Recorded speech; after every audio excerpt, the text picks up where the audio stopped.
位于天津市和平区的知名景区五大道，指的并不是5条大道，而是指成都道以南、马场道以北、西康路以东、马场道与南京路交口以西的一片刀刃形区域。这一整片街区被称为五大道。早年间这个地方是英租界，因为租界区的条件要比其他地方好很多，所以很多有头有脸的人物，包括满清的皇族遗老、北洋的下野政客，还有很多洋行公司都来到这边置地盖楼。在那些年建成的小洋楼以英式建筑为主，意式、西班牙式、德式、法式等建筑为辅，最终成为了天津的一道奇景。去五大道的话，一般都是坐地铁去，可以在1号线的小白楼站或者3号线的营口道站下车，距离这儿都不远。五大道的街区很大，纯靠脚走路的话，一天怕是逛不完。可以选择坐上马车或者坐上一辆人力车，穿梭于树林之下，走进历史的长廊，回溯那近代100年历史的缩影。咱们今天要从这个街区里挑选出65栋小洋楼来讲讲他们的前世今生，其中有50处是名人故居，另外的15处归入景点。提前说好啊，我这个是散装解说，不是路线图，大家选择心仪的地方打卡就好。这个视频工程浩大，创作不易，求个3连吧。大家好，我是徐工，这次一定点关注，下次旅行不迷路啊！我在这个地儿是天津的五大道。上次我来这儿的时候还是去年的圣诞节啊，那个时候刚刚阳康，光顾着吹牛逼了，也没来得及介绍景点。今天咱们来一起好好逛逛这儿。咱们先从马场道说起。早年间英国人在这附近修建过一个赛马场，因为这条道路是通向赛马场的道路，所以被命名为马场道。这个名字从那时候起一直沿用至今。马场道安乐村建于1933年，是马场道与桂林路交口处的一处3栋连排式公寓，楼是给英国人备的，但后来也有不少中国人搬了进去，比如李竹臣故居就在这里。他是中国早期的轻工业实业家，关注的是盐业、碱业。新中国前期的飞速发展离不开这些实业家的努力。然后是天津20中学，这一个学校里边占了2处历史遗迹，位于湖北路的英国公学旧址，早年间是给英国侨民子弟盖的学校，这就是20中学的前身。而在马场道那边还有一处潘复旧居。潘复是北洋时期管财政、管盐业的大臣，下野之后便来到了天津定居。相传当年的潘复公馆经常举办名流饭局，前面说到的李竹臣也是座上宾之一，2位熟知盐业掌故的大佬便在此处有了历史的交集。马场道54号是王仲流旧居，这位王仲流是中国水泥大王王锡同的公子，他们这个家族为新中国的实业建设奋斗了一辈子。后来这个地方成为了天津地委书记刘青山的居住办公地，他经得起残酷斗争的考验，却没能扛住糖衣炮弹的打击，最终因此被处死。命运之轮的转换不过起于一念之间，如长风起于清平之末一般。徐世昌之女旧居也在马场道上，这是民国大总统徐世昌送给2女儿的嫁妆。对于北洋公主来说，这不过是普普通通的一套房，但对于更多的人来说，苦干20年可能都挣不来里边的一个厕所，这就是真实的人间两端。吴太勋旧居也在马场道，现在这儿已经变成饭店了。这位吴太勋绝对是战队鬼才，抗战时站队汪精卫，抗战胜利后站队戴笠，戴笠坠机后站队郑介民，在跟随国民党败逃之后，终在贫病交加中去世。可能老天都看不过去了，如果实在不会站队，不行就提前下班吧。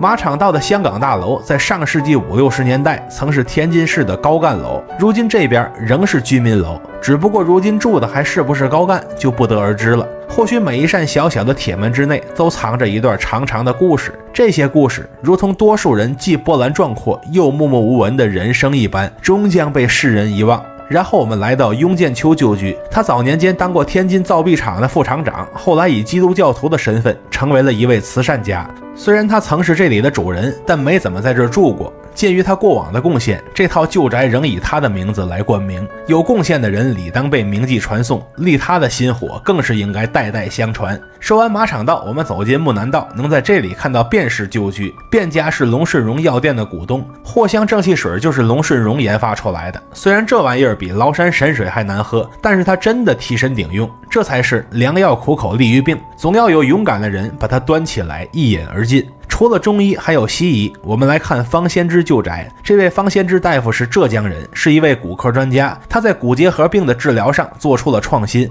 大大增加了病人的康复几率，当得起博古通今这4个字。高树新旧居现如今隐藏在浓密的树林之后，这座故宅的主人是一位有血性的爱国将军。抗日战争时，他活埋了投靠日军的汉奸上司石友三。解放战争时，因为不愿意跟着老蒋发动内战，所以抢先发动了邯郸起义，投到了刘邓大军这边。在那个时代，有很多像他一样眼里有光的人，会将祖国和人民放在第一位。至于帽子的星、尖头的杠长什么样，反而还在其次。然后我们来到错中还有错中手的疙瘩楼。当年窑厂烧砖的时候，把一批砖给烧走形了，但是这批砖比正常的砖更坚硬，于是老外就买走了这些砖，盖成了这座坚固却凸凹不平的疙瘩楼。这里还曾是京剧名家马连良在天津购买的旧居。马连良先生是傅连城时代的角儿，角儿们撑起的艺术要比高高挂在博物馆里的艺术更富有生命力，古往今来莫不如是。如今的疙瘩楼上面镶嵌着很多瓷器，但它并不是瓷房子，千万别和天津的瓷房子弄混了，不然就闹笑话了。此世间不可闹笑话，胡言乱语怎满了杂。低情商吹牛叫胡言乱语，高情商吹牛叫舌灿莲花。有些天然擅长舌灿莲花的种族，就能用各种手段把财富聚敛到口袋里。比如纳森旧居的主人英籍犹太人纳森，就是聚敛财富的高手。这边管事的纳森叔侄2人把持了中国的煤矿差不多半个世纪，直到日本入侵的时候才算终结。然后我们看到金显宅旧居，这是一位肿瘤专家，天津肿瘤医院就是他老人家创立的，也培养出了很多厉害的肿瘤医师。另外多说一句，刚才提到的骨科医生方先知，早年间在北京协和医院时就跟金医生是同事，后来他们又一起在天津市人民医院当了同事，那是他们共同救死扶伤的一段历史。木南道和桂林路的交口处是李勉之旧居，现在这儿已经是狗不理贵宾楼了。李勉之投资创办的中天电机厂生产了第一部国产电话机，在这个领域开辟了从0到1的历史。比起某些自吹人工智能天下第一，但 ChatGPT 一出立刻哑火，连抄作业都抄不利索的某些互联网公司，不知道强到哪里去了。林子乡旧居是一座英式乡村别墅式建筑，雇主林子乡是一位涉外买办，赚了很多钱，是一位神秘的大财阀。想要挣钱，终归还是要靠近财富流动的泵，那边的机会更加密集，要远远胜过他处的一潭死水。木南公园原本是英租界的后花园，现在成了附近唯一一处植物专类公园，说白了就是欧式月季主题园。公园不算大，但它差不多也有了近100年的历史。李书福旧居现在是天津外国语大学的地方，雇主李书福是曹锟的侄女婿，虽是盐商之后，但他并不善于经营家产，最终家业成空。从这个角度看，纯粹的财富流动要比历史的审判不知道要公正了多少倍。颜惠庆故居也是伪满洲国驻天津领事馆，雇主颜惠庆曾是中华民国政府总理，后来宅子几经易手，曾被伪满洲国租用为驻天津领事馆，月租是3000大洋。他们的主子溥仪估计打死都想不到，他切齿痛恨的仇人居然就住在他们旁边。说到这儿应该不难猜了，旁边住的不是别人，正是东陵大盗孙殿英。说来孙殿英这个人又卖鸦片，又卖假钞，又挖坟掘墓，虽则如此，却仍有很多人将其称为民族英雄，因为他挖的是老慈禧和乾隆的坟。可见在大众的心里，对实力阶层的憎恨是高于一切的，谁能踩实力阶层一脚，那他就是好样的，哪怕是盗墓的都没关系。可见这世间的奇谈怪论远不如他们的根源更加耐人寻味。孙殿英旧居的对面是许氏故居，这位是张作霖的姨太太许氏的居所。因为许氏是姨太太，所以门只能斜着开，但那又怎么样呢？人家仍然选择成为富家妾。哪怕是现在，富家妾都敢堂而皇之走上繁华的街头，也走进街拍的镜头，可能这就是历史的回归吧。徐世章旧居也在木南道，这位徐世章是大总统徐世昌的弟弟，是一位大房地产商人，也是一位收藏家。他抗美援朝时捐过款，晚年又将自己的很多藏品无偿捐献给国家。如今天津博物馆的很多藏品都来源于徐世章的捐赠，正是这些历史线索的保护者，才得以让很多历史碎片流传至今。然后后我们来到张学明旧居，这所宅子也是典型的英国庭院式建筑，造型非常考究。张学明是张学良的弟弟，做过天津市的市长，后来当了天津人民公园的园长。有人嘲讽他从市长到园长的地位落差太大，张学明反驳说，每个中国人都是建设祖国的园丁，没什么大惊小怪的。在那个时代，人确实有底气说那种话，可惜那个时代一去不返了。然后我们来到周书涛故居，他是中国的古籍收藏家，也是一位实业家。他给日本人吃了不少闭门羹，但却为新中国的建设出了很多力气。后来他将自己收藏的各类图书古籍捐赠给了南开大学图书馆，那份收藏事业也以这种形式延续至今。张兰德旧居在木南道金林村4号，这个不在路边，得往街巷里走几步才能看见。张兰德就是老慈禧身边受宠的太监小德张，这位长相又好，唱戏又有2下子，偏赶上老慈禧爱听戏，所以得了宠，成了红人。这个晋升道路跟他的主子老慈禧当年得宠的经历倒是一脉相承。在资源高度集中的大一统王朝，可能只有会正确努力的人才能在职场上吃得开吧。逛完木南道，我们再来走进常德道。民园七里始建于1939年，外观是2栋联排式英式小楼，现在是文化艺术街区，有喝红酒的地方，也有喝下午茶的地方。其实人们喝的不是茶酒，是氛围，是情调，也是镜头里的回忆。在漫长而悲苦的人生里，我们总要找到几颗糖，才能支撑自己走得更远。曾延义旧居也在常德道，文保牌子和洋楼故宅都藏在浓密的森林里。这位曾是国民党军的军官，跟手握重兵的国军将领傅作义是拜把子兄弟。在和傅作义谈判争取和平解放北平的时候，这位曾延义将军也出过一份力。其实历史本就是由很多人共同写下来的，只是史册太窄，数不下很多名字而已。这里是孟广仪旧居，雇主是千祥义绸缎庄的老板，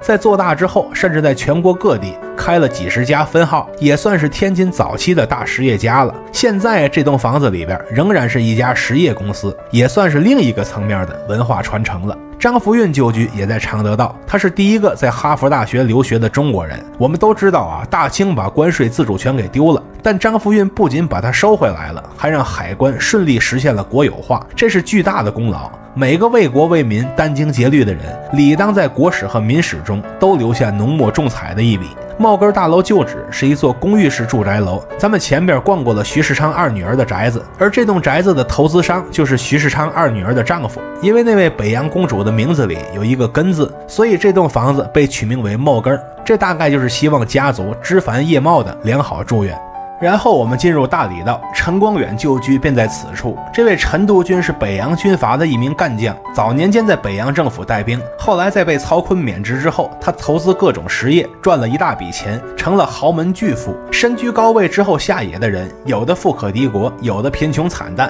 就看会不会用人脉杠杆了。然后是林洪赖旧居，这位雇主是李鸿章的孙女婿，也曾在抗战时期当过天津中国银行的副经理，属于是中国最早的一批职业银行经理人。天津近代金融能如此发达，自然少不了他们这批人打下的基础。然后是孙氏旧居，这是一个大家族的宅邸。孙家和李鸿章的大哥李汉章很有交情，两家有错综复杂的联姻关系。得益于家族的阶层与见识，孙家培养出了很多实业家，最终创下了好大的家业。旁边的天津和平宾馆也是孙氏旧居的一部分。这个住所可不一般，很多国家领导人都曾在此下榻过。这座昔日的顶级招待所曾经在前几年走过商业化道路，承办过婚宴，充当过酒店，如今再次暂停营业了。或许在新的时代，它需要以更流行的方式来重现旧日的荣耀。王占元旧居的雇主是袁世凯的老铁，无论袁世凯干什么他都支持。袁世凯死后，他先后效忠于多个军阀，对革命军则是一味血腥镇压，基本上就是一条路走到了黑。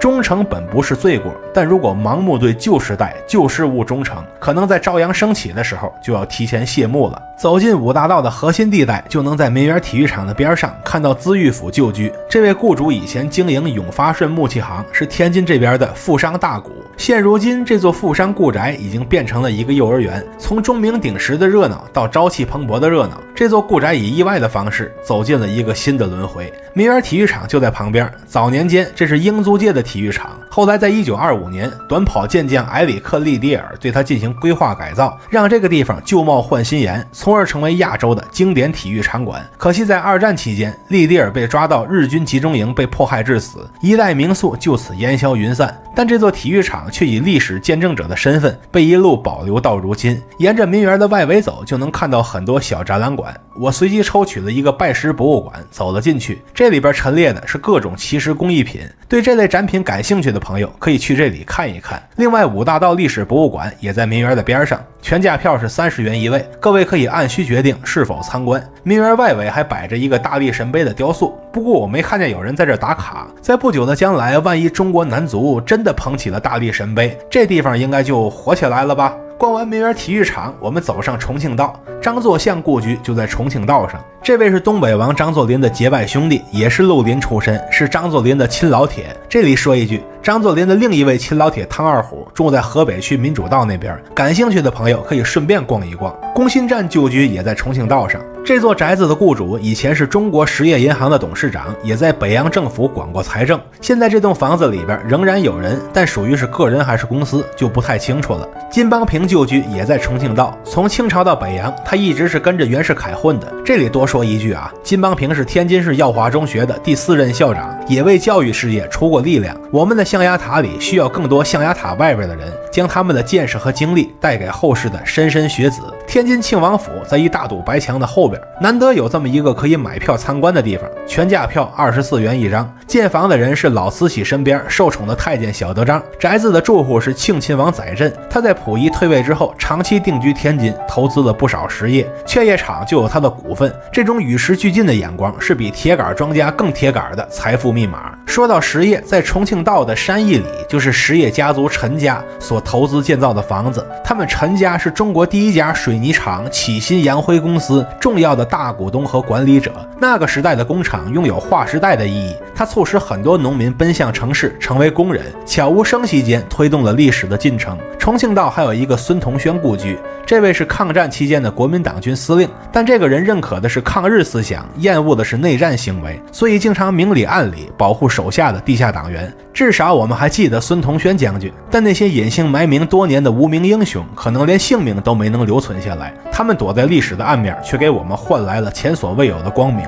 然后我们再来说说其他的小洋楼。马占山故居在湖南路上，他在1934到1937年住在天津。这位将军出身于绿林，在抗日战争中给了日军多次重创。解放战争期间，他也是力主和平解放北平。这乱世中的意识就是黑暗中的孤灯，只要它不熄灭，自然就能照亮所有的角落。顾维钧旧居在河北道上，在我们的历史课本里，顾维钧被誉为民国第一外交家，在巴黎和会上为中华民族的权益据理力争，后期还参与了筹建联合国的工作。历史课本之外的顾维钧曾向美国提出缔结美台共同防御条约的要求，并参与了全程谈判，甚至被我党列入高级战犯名单，排序在宋美龄和阎锡山前边。一个普通人尚且有多张面孔，历史名人则更是如此。或许是因为历史书太窄，要写的历史又太长，才装不下他要素过多的一生吧。陶香旧居在成都道上，这是一位实业家兼银行家，不仅管理过很多沙场，还是上海交通银行的经理。但我能找到的资料也就仅此而已了。在车水马龙的成都道边上，这座陶氏旧居的历史就在这僻静的角落中逐渐散佚了。蔡氏祠堂是蔡成勋家族的祠堂，位置在大理道上，蔡成勋的旧居就在旁边。因为蔡成勋旧居现在归军队所有，老规矩，咱一个镜头都不给，只拍祠堂。这位蔡成勋是正宗的天津人，主业是投资各种实业。他的旧居在日军侵占时被改成了兵工厂，国军接管后变成了军用铁丝网厂，解放后是金属厂，现在是电力公司。雇主实业家的属性，他倒是一路流传到了今天。天津有好几个曹锟旧居，五大道的曹锟旧居在洛阳道上，这是曹锟下野后给4姨太新建的一栋西式洋楼。现在这个地方是一个幼儿园。曹大总统建这栋房子本想是给自家开枝散叶，现在反而留给了其他的孩子使用，这算不算是另一个层面的幼吾幼以及人之幼呢？犹太会堂旧址在南京路上，这是犹太人以前的教堂，宗教本质上也是一门生意，信徒就是他们的客户。不过犹太人的这个生意没经营好，连年亏损，所以就把教堂卖给天主教会了。辗转到如今，这儿已经是一个大饭店了，这倒是把过往的生意属性一路延续了下来。徐世昌故居在新华路上，那时候北洋军阀争来打去，你不服我，我不服你，需要一个居中调停的人，所以大家就把文人出身且人缘最好的徐世昌捧成了大总统。比起另外那几位，徐世昌真的是一股清流了。他当总统的时候开办了不少学堂，给教育事业出钱出力。如今他的旧居归天津教委使用，算是把他对教育的热忱再次延续了下去。张自忠故居在成都道上，这位将军的名字应该是无人不知无人不晓了。他曾是国军的爱国将领，在与日军作战时壮烈牺牲。天津人不仅保护了他的旧居，还将一条道路命名为张自忠路，目的就是为了铭记他。先烈用生命换来了盛世太平，我们就要以各种方式把他们的故事传递下去，以戒告后世子孙莫要遗忘。河北区李氏旧居的雇主是李辅臣，他早年间在仁济洋行打杂，后来因为经常换银子，对银行熟悉，所以被升为记账员。后来接管账房当了买办，还被洋行扶持为地产商。人这一辈子的窗口期又短又稀少，抓住就是扶摇直上，抓不住就是一生沉沦。李辅臣以杂工的身份能一路成为地产大亨，跻身于五大道小洋楼之间，实属万里挑一的人生成长奇迹了。张绍曾旧居在河北路上，他是清朝培养的赴日留学生，但在他看来，大清就是一眼定真，鉴定为纯纯的废物。如果真要救国救民，还不如关注南边的孙中山。所以在第一次北伐的时候，张绍曾大力配合革命军。后来老蒋发动第二次北伐的时候，张作霖怕张绍曾接着跟老蒋打配合，干脆就派人把他给枪杀了。旧军阀的枪弹可以杀死一个张绍曾，但杀不死前进的历史巨轮。在老蒋的纵横捭阖之下，那些旧军阀称王称霸的美梦终成一纸虚话。周志甫旧居也在河北路上，他是姓周名明泰，字志甫，这是一位实业家兼收藏家，专门收藏戏曲文献。晚年他把自己的藏品无偿捐了出来，一部分存于上海市图书馆，另一部分存于中国京剧院。这是京剧艺术在另一个维度上的传承。得益于周志甫老先生的努力，我们也能在如今的舞台上看到更多的可能性。张志坛旧居也在大理道上，这位雇主是张爱玲的伯父，也是皖系军阀的重要文官。后来他隐退到天津定居，每天研习书法，颇有成就，连天津大书法家华世奎都经常给他点赞。天津大饭店灯影楼的牌匾就是张志坛题写的，能让自己的爱好留名青史，这可比世俗意义上的成功更令人向往。吴颂平旧居在昆明路上，他所在的吴家是银行买办出身，也投资过天津的很多实业。吴颂平本人不像父亲那么热衷于事业，他的梦想是在茶余饭后点一炉檀香，再哼上一段京剧足矣。这悠闲惬意的生活，何尝又不是万千劳苦大众一生可望而不可及的梦想呢？我也想啊。关林征旧居在长沙路上，他毕业于黄埔，发迹于国军，曾在台儿庄大捷中痛击日寇，被世人称为关铁拳。后来他甚至当了黄埔军校分校的校长，却在1949年急流勇退，定居香港，躲开了很多灾难，最后活到1980年才去世。审时度势是政治家的必备素质，但又有多少人明明看清了形势，却仍然舍不得急流勇退？这便是他们虽身居高位，却不得善终的根本原因。研修旧宅在重庆道上，这是一位了不起的教育家。南开系列学校就是他和张伯苓一手创办的，而研修更是被尊为南开校父。百年南开两总理，时至春秋万栋梁。他生前创办的南开系学校，为国家培养了无数栋梁。哪怕他去世多年之后，他的故居仍然以教育机构的身份，继续延伸着开启民智、播撒知识火种的意愿。最后我们来到先农大院，一开始我以为这就是一普通商业街，后来才发现这个地方建于1925年，这眼瞅着也快100年历史了。当年这是先农公司职工居住的地方，所以取名叫先农大院。当年的美国总统胡佛还是先农公司的7大股东之一。现在这个街区也有很多咖啡馆和西餐馆。天津五大道与西洋列国间千丝万缕的缘分便在此处汇聚了。其实所谓历史，不过是一群人轰轰烈烈的来，悄无声息的走。他们在城市里留下的痕迹，被一代代读成人收集起来，写在书上，便成为了历史。来天津五大道打卡的朋友，如果不知道这些历史，也不会影响你的旅游体验。但知道这些历史之后，这些寻常砖瓦背后的故事，就会成为属于我们自己的一段回忆。当我们垂垂老矣，坐在摇椅上回忆过往时，或许你的回忆调色盘就能比别人多出去几个颜色。所谓的多彩人生，也不过如此了。陪你走完这65处洋楼之后，我们终归要说声再见了。朋友，请别忘了，这片街区名叫五大道，这座城市叫天津，那是我的故乡。欢迎各位远方的朋友常来造访。看到这里的朋友，记得一键3连加关注，和徐工一起读城，一起旅行。